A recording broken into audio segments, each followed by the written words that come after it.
सोचिए, एक कंपनी, हाँ सिर्फ एक व्यापारिक कंपनी पूरे देश की मालिक बन गई। जब हम ब्रिटिश राज की बात करते हैं तो सवाल उठता है कि अंग्रेज भारत में आए कैसे। इसकी शुरुआत होती है सन 1600 से, जब इंग्लैंड में ईस्ट इंडिया कंपनी की स्थापना हुई। इस कंपनी का उद्देश्य भारत पर शासन करना नहीं बल्कि व्यापार करना था।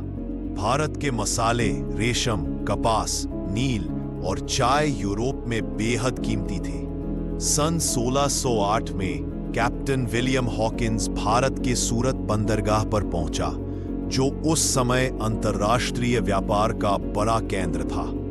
यहीं से अंग्रेजों ने मुगल बादशाह जहांगीर से व्यापार की अनुमति ली और धीरे धीरे अपने कारखाने स्थापित किए।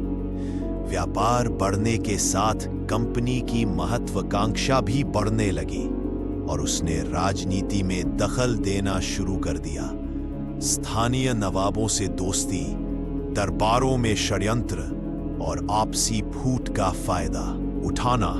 सन 1757 में प्लासी का युद्ध हुआ, जहां रॉबर्ट क्लाइव ने नवाब सिराजुद्दौला के खिलाफ विश्वासघात करवाकर बंगाल पर कब्जा कर लिया।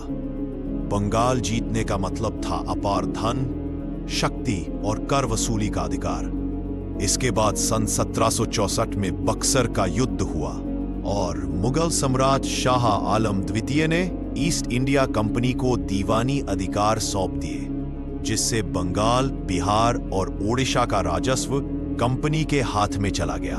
अब स्थिति यह थी कि एक कंपनी कर वसूल रही थी, अदालतें चला रही थी और अपनी सेना तैयार कर रही थी। धीरे धीरे पूरा भारत उसके नियंत्रण में आ गया। सन 1857 की क्रांति ने कंपनी की नींव हिला दी, जिसके बाद ब्रिटिश सरकार ने कंपनी से सत्ता छीनकर सीधे भारत का शासन अपने हाथ में ले लिया।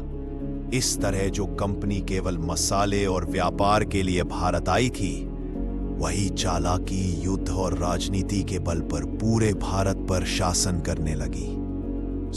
दोस्तों, कभी किसी छोटी चीज को हल्का मत समझना।